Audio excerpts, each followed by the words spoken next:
ஆண்டவரும் உலக இரட்சகருமாகிய இயேசு கிறிஸ்துவின் நாமத்தினால உங்கள் யாவரையும் இந்த ஆலோசனை நேரத்தில் வாழ்த்தி வரவேற்கிறதுல மிகுந்த சந்தோஷம் அடைகிறேன். பல நாட்களுக்கு பின்பதாக திரும்பவும் உங்களை இந்த காணொலியின் வாயிலாக சந்திப்பதில் மிகுந்த மகிழ்ச்சி அடைகிறேன். கர்த்தர் உங்களை ஆசீர்வதிப்பாராக. இந்த நல்ல நாளிலும் கூட நாம் சற்று நேரம் இந்த ஆலோசனை கேட்கும்படியாக வேதத்திலிருந்து ஒரு பகுதியை நாம் பார்க்கலாம். மார்க் எழுதின சுவிசேஷம் 2ஆம் அதிகாரம் அதோடைய 13வது வசனம் இவ்விதமாய் சொல்கிறது. உடனே அவன் எழுந்து தன் படுக்கையை எடுத்துக்கொண்டு எல்லாருக்கும் முன்பாக போனான். அப்போது எல்லாரும் ஆச்சரியப்பட்டு, நாம் ஒரு காலும் இப்படி கண்டதில்லையே என்று சொல்லி தேவனை மகிமைப்படுத்தினார்கள்.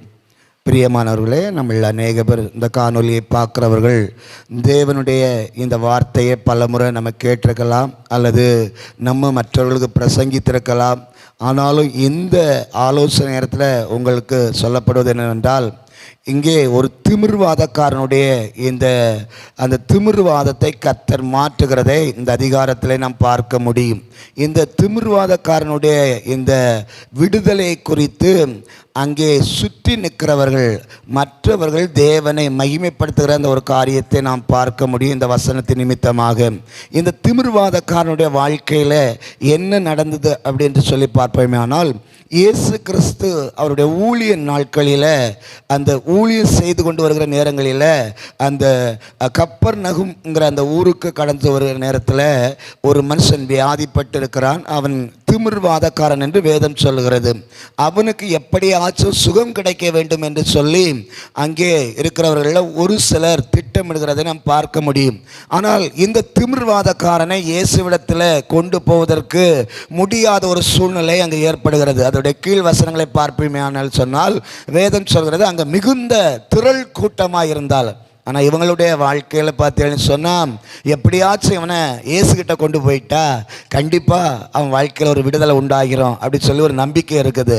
ஆனால் அங்கே இருக்கிற சூழ்நிலைகளை பார்த்தீங்கன்னு சொன்னால் மிகுந்த ஒரு திரள் கூட்டம் நெருக்கம். ஆனால் அங்கே கொண்டு போக முடியாத ஒரு சூழ்நிலை அங்கே.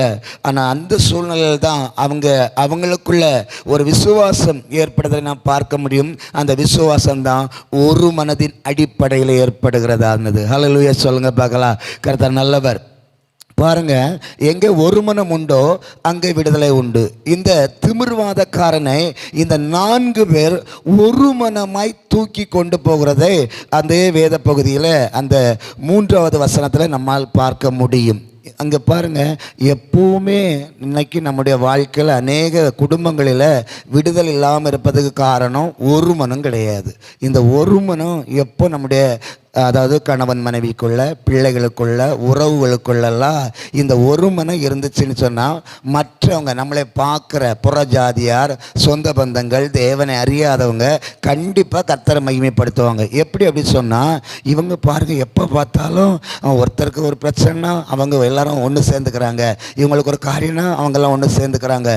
ஆனால் எதை மையமாக வச்சு இது பண்ணுறாங்கன்னா, இவங்க ஜெப வாழ்க்கை எப்போவுமே ஆண்டவரோடு இருக்குது அப்படின்னு சொல்லி தேவனை நம்ம ஒரு மனதோடு மகிமைப்படுத்தும் போது மற்றவர்களுக்கு நம்ம ஒரு சாட்சியாக இருப்போங்கிறதுல எந்த மாற்று கருத்தும் இல்லை. இங்கே பாருங்கள், இந்த திமிர்வாதக்காரனுடைய அந்த சுகத்துக்கு முதல்ல பிரயாசப்படுகிறதுக்கு அடித்தளம் என்ன அப்படின்னு பார்த்தீங்கன்னு சொன்னால், அங்கே ஒரு மனம் உண்டு. அப்போ ஒரு குடும்ப வாழ்க்கையிலையோ, ஒரு தனிப்பட்ட வாழ்க்கையிலையோ, அல்லது ஒரு சபையுடைய வளர்ச்சிக்கோ, அல்லது நம்முடைய ஒரு சில தேவைகளுடைய காரியங்களுக்கோ, நம்ம எல்லாரும் எந்தெந்த காரியங்களை குறித்து நம்ம இன்னும் ஜெயம் எடுக்க முடியலன்னு நினைக்கிறோமோ, அங்கே நமக்கு முதல்ல வர வேண்டிய ஒரு காரியம் என்னன்னு சொன்னால் ஒரு மனம். அந்த ஒரு மனம் எங்கே வந்துச்சுன்னா, அந்த ஒரு மனம் வர இடங்களெல்லாம் பார்த்தீங்கன்னு சொல்ல வேதத்தில் அங்கே நம்ம விடுதலையை பார்க்க முடியும், வெற்றியை பார்க்க முடியும். பெந்தைக்கோஸ்து நாளில் அவங்க எல்லாரும் ஒரு மனப்பட்டு ஓரிடத்தில் கூடினார்கள். அவங்க மேலே அந்த பெந்தைக்கோஸ்து நாளில் கர்த்தருடைய அபிஷேகம் இறங்கினதை நம்ம அப்போஸ்தலர் நடவடிக்கைகளில் பார்க்க முடியும். அப்படித்தான் இவங்க 4 பேரும், கொஞ்சம் யோசித்து பாருங்களேன், இவனுக்கு விடுதலை ஆவதற்காக அவங்க 4 பேர் ஒருமனப்படுறாங்க. இன்றைக்கி சபைகள்லையாக இருக்கட்டும், வீடுகள்லையாக இருக்கட்டும், நம்ம காலகட்டத்துக்கு ஏற்றது போல் எப்படியாச்சும் நம்ம காரியம் மட்டும் பாஸ் ஆனால் போதும், நம்முடைய வாழ்க்கை மட்டும் கரெக்டாக போயிட்டு இருந்தால் போதும் அப்படின்னு சொல்லி மற்றவர்களை குறித்து நம்ம ரொம்ப கரிசனையாக இருக்கிறது இல்லை. ஆனால் இயேசு கிறிஸ்து அப்படி சொல்லலை. நீ உன்னிடத்தை அன்பு கூறுவது போல பிறனிடத்திலும் அன்பு கூறுவாயாக. இந்த கட்டளைகளுக்கு இந்த 4 பேரும் பிரதானமாக கீழ்ப்படிஞ்சது போல அந்த வார்த்தையை நம்ம பார்க்க முடியும். எப்படியாச்சும் அவருக்கு விடுதலை கிடைக்கணும். அங்கே நடக்கிற சம்பவம் என்ன தெரியுமா? 4 பேரும் ஒரு வீட்டோட கூரையை பிரித்து அங்கே அந்த மனுஷனை உள்ளே இறக்குறாங்களாம். கொஞ்சம் யோசித்து பாருங்களேன். அவங்களுடைய வாழ்க்கையில் ஸ்தோத்திரம், யாராச்சும் ஒரு ஆள் நான் ஏன்டா இவனை தூக்கணும், நான் ஏன்டா இவனை சுமக்கணும் அப்படி சொல்லி ஒருத்தருக்குள்ள அந்த விசுவாச குறைச்சல் வந்திருந்தா அந்த மனுஷனுக்கு என்ன நடந்திருக்காது? சுகம் வந்திருக்காது. அந்த வியாதியிலேருந்து அவன் நீங்கி இருக்க மாட்டான். ஏன்னா அவன் இயேசுவை பார்த்துருக்க முடியாது. அல்லையே சொல்லுங்க. கர்த்தர் நல்லவர். பாருங்க, இந்த வீடியோ பார்த்துருக்குற உங்கள் வாழ்க்கையில் இன்னைக்கு தேவை என்ன அப்படி சொன்னால், உங்கள் குடும்பங்களில் இருக்கிற இது ஒரு விதமான நோய், திமிர்வாதங்கிறது ஒரு விதமான நோய். நிறைய இடத்துக்கு முடக்குவாதம் இருக்கும், அப்புறம் வாதங்களில் நிறைய உண்டு. ஆனால் திமிர்வாதம் அப்படிங்கிறது இன்றைக்கி நிறைய பேர்த்துக்கு சபைக்குள்ளே இருக்கும், பேசுகிற ஆளுகளுக்கும் இருக்கும். நம்முடைய இயற்கையிலே வர்றது தான் அந்த திமிர்வாதம் கொஞ்சம் நிறைய பேர்த்துக்கு இருக்குது. அல்லேலூயாவா? ஆமாம், ஸ்தோத்திரம். பாதி பேர் முறைக்கிறத பார்த்தா ஆமாம் உங்களுக்குள்ளே நிறைய திமிர் இருக்கும் போலுக்கு. கர்த்தர் உங்களையெல்லாம் மாற்றுவாராக. அல்லேலூயா சொல்லுங்க பார்க்கலாம். ஆமாம், ஸ்தோத்திரம். இதெல்லாம் மாற்றணும்னு சொன்னால் முதல்ல உங்களுடைய குடும்பங்களில் கணவன் மனைவிக்கு விட்டு கொடுக்குறவங்களாக இருக்கணும், பிள்ளைங்க தாய் தகப்பனுக்கு விட்டு கொடுக்குறவங்களாக இருக்கணும்.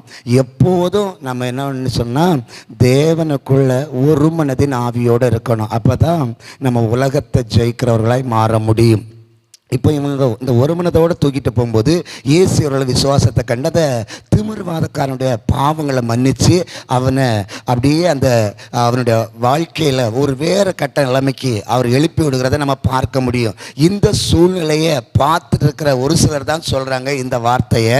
இந்த 12வது வசனத்தில் நம்ம வாசித்தது போல், இப்படி கண்டதில்லையே என்று சொல்லி தேவனை எப்படி ஒரு காலம் நம்ம இப்படி பார்த்ததில்லை. நம்ம வாழ்க்கையில் இப்படிப்பட்ட அதிசயத்தை நம்ம ஒரு காலம் பார்க்கலையே அப்படின்னு சொல்லி தேவனை மகிமைப்படுத்தாங்களாம். யாரை மகிமைப்படுத்தாங்க? தேவனை.